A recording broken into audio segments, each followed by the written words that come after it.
Namaste students, I am Sapna Gupta and I am here with a very important concept related to probability, that is independent events. So today we will study about independent events and then we will do questions based on this concept, right? So let's start.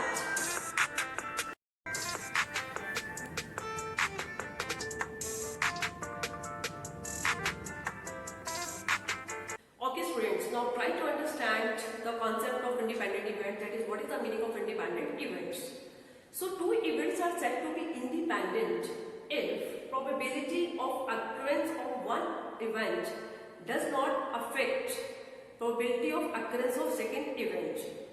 Okay, for example मैं आपको example से explain करना चाहूँगी. You can see if we have a bag having 3 white and 2 black balls, right, and we want to draw one white ball. Okay, तो सबसे पहले हमारे पास event B है of drawing one white ball. ठीक है, हमने white ball draw की, तो white ball draw करने की probability क्या होगी, that is event B की probability हो जाएगी आपके पास 3/5. ओके, और हमने उस बॉल को ड्रॉ करने के बाद उसको वापस हमने बैग में रख दिया, मतलब विद रिप्लेसमेंट है, राइट. और फिर हमारा सेकेंड इवेंट ए होता है again of drawing one white ball.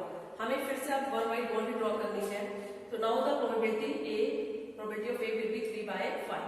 तो स्टूडेंट्स यू कैन सी कि ए इवेंट की प्रोबेबिलिटी पर, ठीक है, बी इवेंट की प्रोबेबिलिटी का कोई इफेक्ट ही नहीं हुआ. क्यों नहीं हुआ? क्योंकि हमने बॉल को वापस बैग में रख दिया था.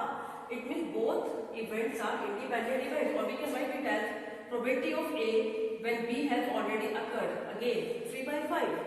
Okay, no effect, right? So it means these two events are independent events. So independent events कब कहेंगे हम? जब एक इवेंट के होने की जो प्रोबेबिलिटी है वो दूसरे इवेंट के होने की प्रोबेबिलिटी पर कोई भी इफेक्ट ना डाले, राइट. और we can say probability of A by B is equal to probability of A, that it means both events A and B are independent events, right students?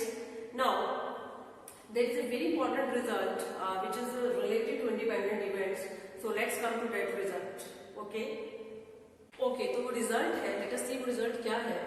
Two events A and B are said to be independent if and only if probability of A intersection B is equal to probability of A into probability of B. तो students ये बड़ा important result है और इसी के ऊपर based आगे हम क्वेश्चंस भी करने वाले हैं. तो वो रिजल्ट आपके सामने है कि अगर दो इवेंट्स इंडिपेंडेंट हैं, ठीक है, then probability of A intersection B is equal to probability of A into probability of B. Okay, and if अगर ये रिजल्ट है then it means A and B are independent, क्योंकि यहाँ पे इफ एंड ओनली इफ है, right. तो जल्दी से इसका एक शॉर्ट प्रूफ है, जल्दी से देख लेते हैं. तो first of all we will assume A and B are independent, right. तो अगर ए एंड बी इंडिपेंडेंट है, A and B are independent, right, हमने यहाँ पे अज्यूम कर लिया. And now we will prove probability of A intersection B is equal to probability of A into probability of B. और अभी हमने ये बात यहाँ पे हमने पढ़ी कि अगर A और B इंडिपेंडेंट है, then it means probability of A by B is equal to probability of A, right? And now we will prove this result. Okay, तो उसको प्रूव करने के लिए first of all we know हमें बहुत अच्छे से पता है कि probability of A by B is equal to probability of A intersection B upon probability of B, right friends? So we have already studied in my previous lecture based on probability, right. That is probability of A by B, that is conditional probability of A, right, when B has already occurred is equal to probability of A intersection B upon probability of B, right. So in description box I have given link of that video, so with help of that link you can understand concept of conditional probability, right. Okay, so students, now it's very simple because A and B are independent. That's why we can write at the place of probability of A by B, probability of A, right, is equal to probability of A intersection B upon probability of B, and this implies probability of A intersection B is equal to probability of A into probability of B, right. तो ये आपका prove हो गया कि अगर A और B independent है then it means probability of A intersection B is equal to probability of A into probability of B, right. Now conversely हम इसका रिवर्स भी प्रूव करेंगे कि अगर ये रिजल्ट गिवन है then it means A and B are independent. So conversely it is given probability of A intersection B is equal to probability of A into probability of B, and now we will prove A and B are independent, that is we have to prove probability of A by B is equal to probability of A. So students, it is very simple. इससे आगे आपको क्या काम करना है, बस हम क्या करेंगे, यहाँ जो हमारे पास रिजल्ट है कंडीशनल प्रोबेबिलिटी का, यहाँ से हम वैल्यू पुट कर देंगे प्रोबेबिलिटी ऑफ बी की। This implies probability of B is equal to probability of A intersection B upon probability of A by B and just put, ठीक है, इस रिजल्ट को अभी हम पुट कर दीजिए। तो after substituting we will get probability of A intersection B upon is equal to probability of A, okay, and what will be the probability of b? Yes, probability of a intersection b upon probability of a by b, and now ये दोनों cancel and this implies probability of a by b is equal to probability of a। तो यहाँ पे prove हो गया, yes, that is a and b are independent। तो student दोनों तरफ से हमने प्रूव कर दिया है। फर्स्ट ऑफ ऑल हमने लेकर चले a और b इंडिपेंडेंट है, then it means probability of a intersection b is equal to probability of a into probability of e, and then conversely अगर ये result है then it means a and b are independent। So it is very important result, that is two events a and b are said to be independent if and only if probability of a intersection b is equal to probability of a into probability of b, right? So students अभी हमने दो events को लेकर result study किया कि two events a and b are independent if probability of a intersection b is equal to probability of a into probability of b। तो इसी तरीके से आपके पास थ्री इवेंट्स को लेकर भी एक रिजल्ट है। लेट्स सी वो रिजल्ट क्या है। Three events A B C are said to be independent if probability of A intersection B intersection C is equal to probability of A into probability of B into probability of C, right? और probability of A intersection B is equal to probability of A into probability of B, and probability of B intersection C is equal to probability of B into probability of C, and probability of A intersection C is equal to probability of A into probability of C। Obviously three events independent कब होंगे? जब A और B independent होगा, B और C independent होगा, A और C independent होगा, ठीक है। और ये रिजल्ट अगर यहाँ पे, ठीक है, अगर सेटिस्फाई होता है तो it means three events A, B, C are independent, right students? Now student there are some results which are related to independent events। तो जल्दी से वो रिजल्ट्स देखते हैं। तो हमारे पास रिजल्ट है if A and B are independent, अगर ए और बी इंडिपेंडेंट इवेंट्स हैं, then A bar and B, A bar मतलब not A, then A bar and B are independent. Second है A and B bar are independent, and third is A bar and B bar are independent, right? तो तीनों results को ऐसे formula भी learn करना है और इनके जल्दी से हम प्रूफ्स भी देख लेते हैं। तो सबसे पहला रिजल्ट है कि अगर ए और बी इंडिपेंडेंट है तो आपको ए और बी इंडिपेंडेंट गिवन है, तो it means probability of A intersection B is equal to probability of A into probability of B. ये आपको गिवन है, ये आप लेकर चलेंगे, it is given, okay. Now क्या प्रूव करना है? A bar and B are independent, it means we have to prove probability of A bar intersection B is equal to probability of A bar into probability of B, right students? जब हमें prove करना है तो left hand side लेकर चलते हैं and we can write it as, इसको हम कैसे लिख सकते हैं? Probability of B minus probability of A intersection B, right? ये फॉर्मूला होता है ना, probability of A bar intersection B is equal to probability of B minus probability of A intersection B, and now it's very simple, probability of A intersection B क्या किसके given equal है आपको? probability of A into probability of B, right? And now it's very simple, probability of B common, अंदर क्या बचेगा? 1 minus PA, and 1 minus PA is equal to PA bar, it is probability of B into probability of A bar, right? तो students आपको ये prove करना था, that is probability of A bar intersection B is equal to probability of A bar into B, it means A bar and B are independent events, right students? Now let's come to second. Second भी same रहेगा। Second आपको prove करना है कि ए and B bar are independent, it मींस second हमने क्या प्रूव करना है कि हमारा फर्स्ट रिजल्ट यहां पे प्रूव हो चुका है। Second we have to prove probability of A intersection B bar is equal to probability of A into probability of B bar, right? तो सेम स्टेप्स फॉलो होंगे students. Yes, we can write it as probability of A minus probability of A intersection B, and now we will say we can write at the place of probability of intersection B, it is given कि A और B independent है। Now probability of A common, और आपके पास क्या बचेगा? 1 minus probability of B, and this is equal to probability of B bar, right students? तो दोनों results हमारे यहाँ से प्रूव हो गए, that is if A and B are independent, then A bar and B are independent, and if A and B are independent, then A and B bar are independent, right? Now let's come to third result, okay? Okay, so third result is if A and B are independent, then A bar and B bar are independent. So it means हमें क्या prove करना है? That is probability of A bar intersection B bar is equal to probability of A bar into probability of B bar, right? चलिए, तो इसको हम सबसे पहले क्या लिख सकते हैं? Probability of A union B bar by De Morgan's law, right? And we can write it as 1 minus probability of A union B, Okay, now we can write at the place of probability of A union B, yes, PA plus PB minus PA intersection B, right? So we can write it as 1 minus PA minus PB plus, and at the place of probability of A intersection B, we can write PA into PB. PA into PB, and so it's now it's very simple, 1 minus PA, okay, और यहाँ से common लेंगे minus PB, क्या बचेगा 1 minus PA, तो finally आपके पास practice बन गई 1 minus PA, okay, into 1 minus PB, okay, क्योंकि 1 ही हो जाएगा आपके पास, 1 minus PA into 1 minus PB, and finally yes we can write it as PA bar PB bar, so PA bar into PB bar, right? तो यहाँ prove हो गया, तो इससे प्रूव हो गया कि अगर दो इवेंट इंडिपेंडेंट है तो A बार एंड B बार भी इंडिपेंडेंट इवेंट्स होंगे, राइट स्टूडेंट्स?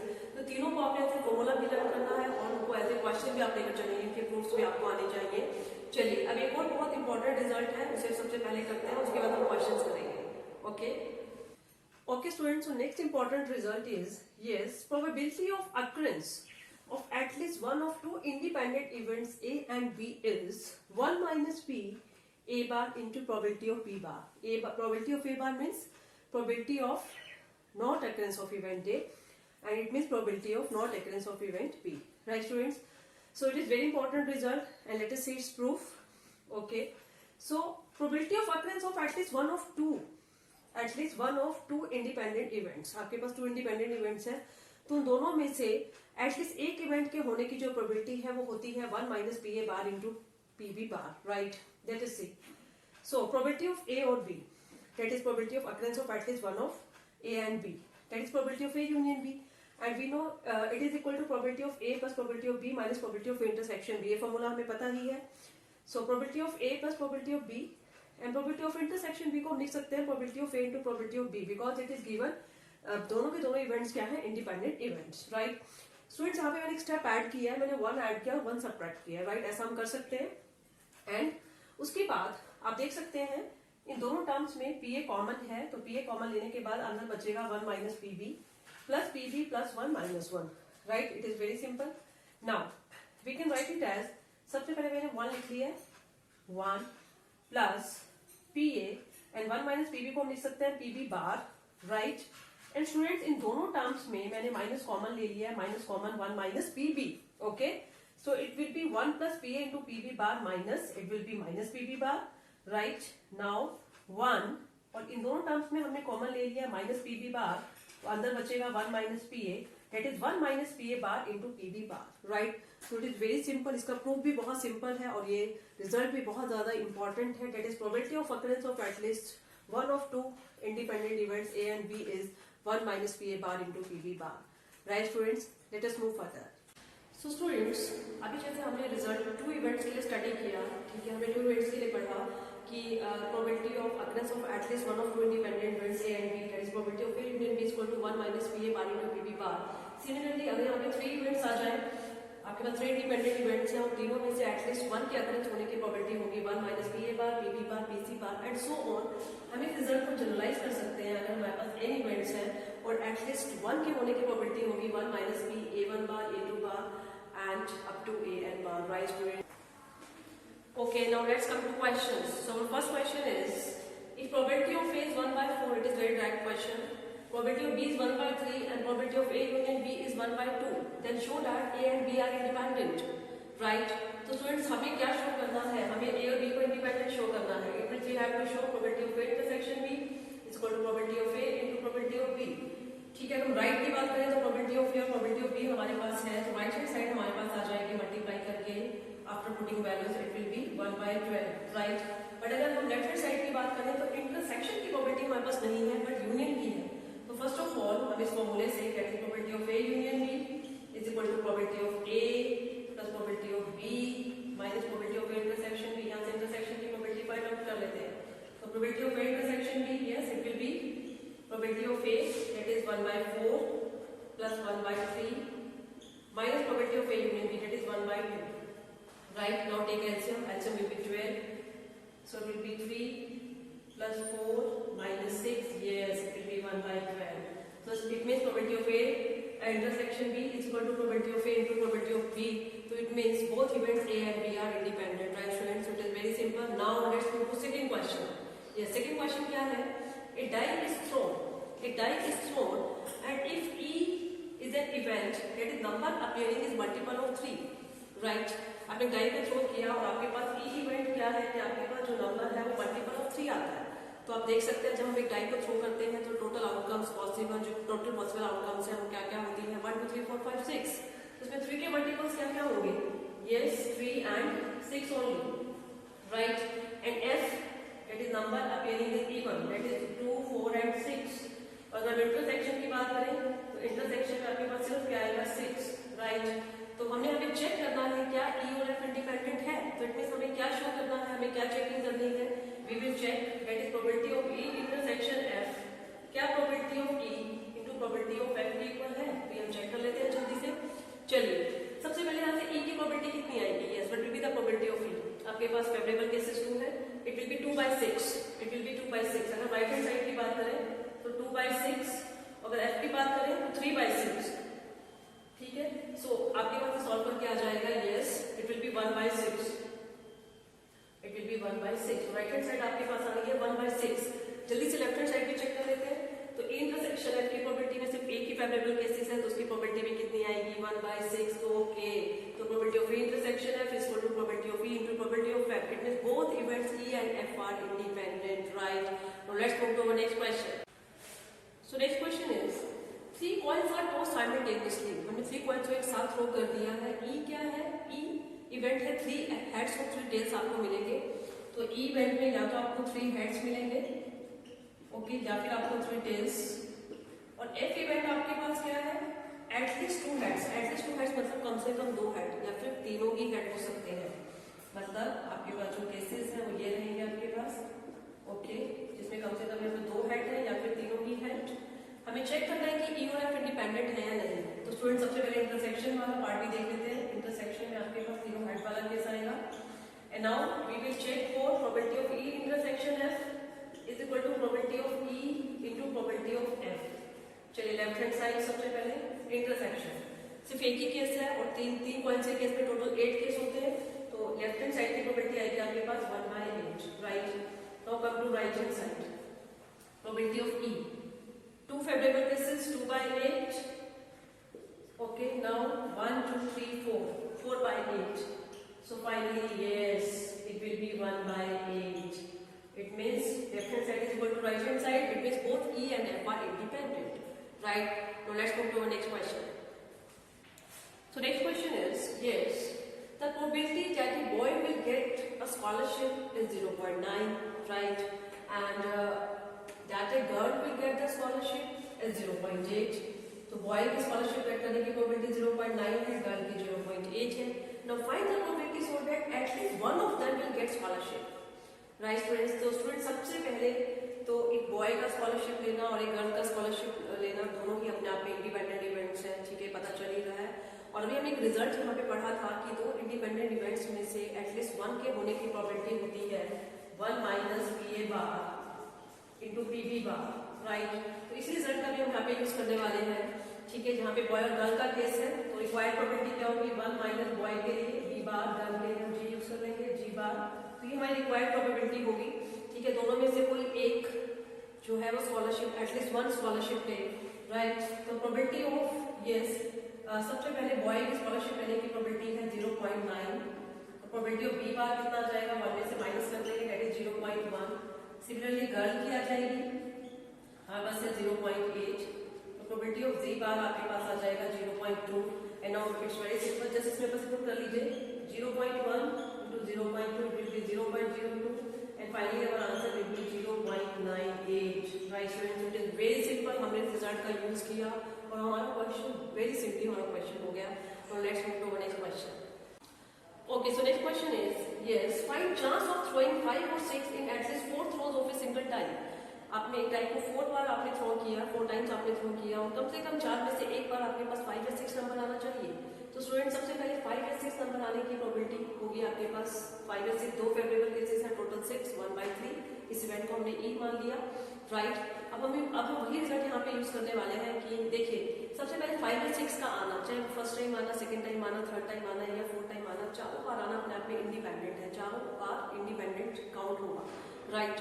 तो चारों के चारों आपके पास इंडिपेंडेंट इवेंट्स हैं और चारों में से बात हो रही है कि 5 या 6 कम से कम एक बार आना चाहिए।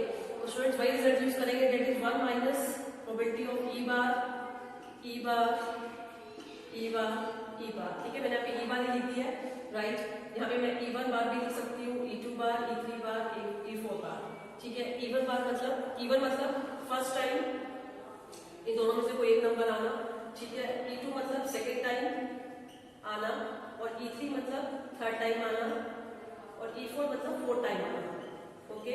और अगर मैंने बार लगा दिया तो मतलब ना आना। तो 1 माइनस E1 बार, E2 बार, E3 बार, E4 बार, ये आपके पास 4 इवेंट्स हैं, E1, E2, E3, E4 and all are independent. बस पुट कर दीजिए, वेरी सिंपल। 1/3 ही है, 1/3 की पावर आपके पास हो जाएगी, यस, सॉरी हमने बार की वैल्यू पुट करनी है, तो अगर ये आपके पास 1/3 है तो ना होने की हो जाएगी 2/3। E1 बार आपके पास हो जाएगा 2/3। सिमिलरली ये भी 2/3, 2/3, 2/3 आएगी तो 2/3 raise to power 4, it is 1 minus, yes, it will be 16/81 and finally our answer will be 45/81. Right students, so it is so simple.